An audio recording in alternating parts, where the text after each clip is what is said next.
As-tu déjà eu ce sentiment étrange que quelque chose ne tourne pas rond dans la manière dont le monde moderne fonctionne? Beaucoup de technologie, mais peu de sagesse. Beaucoup de savoir, mais peu de sens. Aujourd'hui, nous allons comparer deux grandes visions du monde. La pensée occidentale, dominante, et la pensée kamite, héritée de l'Afrique ancestrale et de Kemet. Pas pour dire que l'une est totalement mauvaise et l'autre parfaite, mais pour comprendre pourquoi nous pensons comme nous pensons et surtout ce que nous avons oublié en chemin. Cette vision n'est pas juste intellectuelle, elle est initiatique, car la manière dont tu vois le monde détermine la manière dont tu vis ta vie. Premièrement, deux regards sur la réalité.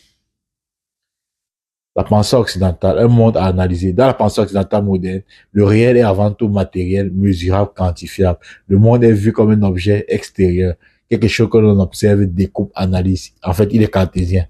On sépare l'esprit, le corps, l'homme et la nature, le sujet et l'objet. Cette vision a permis d'énormes avancées scientifiques. C'est vrai, mais elle a aussi fragmenté notre rapport au réel. La pensée kamite, un monde vivant. Dans la pensée kamite, le monde est complexe, le réel est vivant, spirituel, énergétique. La matière n'est pas première, elle est l'expression visible de l'invisible. Le monde n'est pas un objet, il est une entité vivante, sacrée, intelligente. L'homme ne se tient pas face au monde, il est à l'intérieur du monde. Deuxièmement, qui est l'être humain? Selon la vision occidentale de l'homme, dans la pensée occidentale, l'homme est un individu défini par son mental, souvent réduit à son cerveau. La conscience est vue comme un produit de la matière.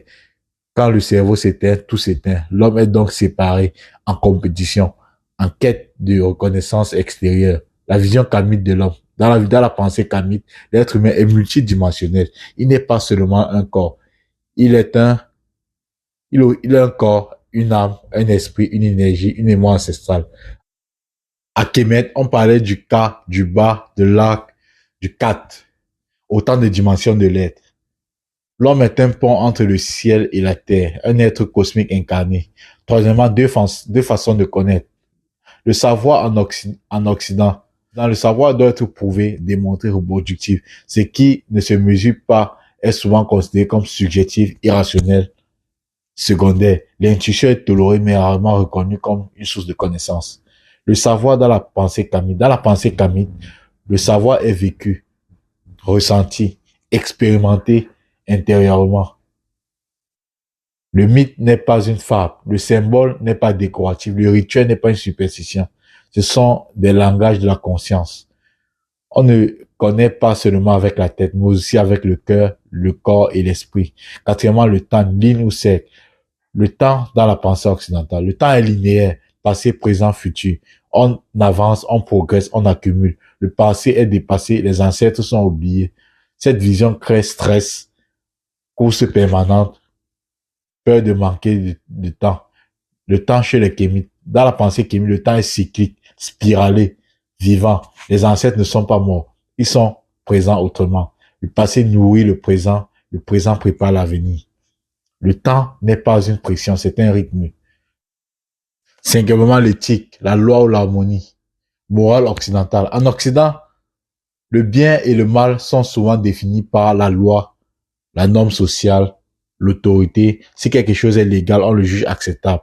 Maat, le cœur de la pensée kamite. Dans la pensée kamite, l'éthique repose sur la maat, qui est la vérité, la justice, l'équilibre, l'harmonie.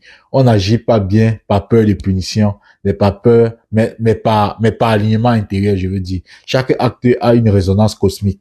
Chaque déséquilibre appelle une correction. Sixièmement, le rapport à la nature. La nature en Occident, dans la pensée occidentale, la nature est une ressource, quelque chose à exploiter, transformer, dominer. Le résultat, on a les crises écologiques, déconnexion, perte du sacré. Dans la nature, dans la pensée kamite, la nature est mère, enseignante, temple vivant. L'homme n'est pas propriétaire de la terre, il en est le gardien. Septièmement, deux finalités de la vie.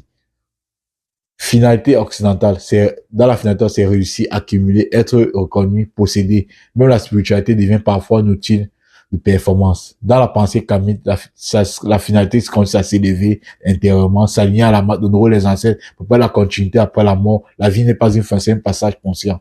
En conclusion, à réconcilier puissance et sagesse. La pensée occidentale a développé la puissance, la pensée kamite a cultivé la sagesse. Le monde n'a pas besoin de choisir l'une ou l'autre. Le monde a besoin de rééquilibrer la conscience humaine. Revenir à la pensée camite, ce n'est pas retourner en arrière, c'est se souvenir de ce que nous sommes. Si vous avez aimé, pensez à liker, à vous abonner et à partager. Merci d'avoir regardé. À bientôt. Au tête. Bye.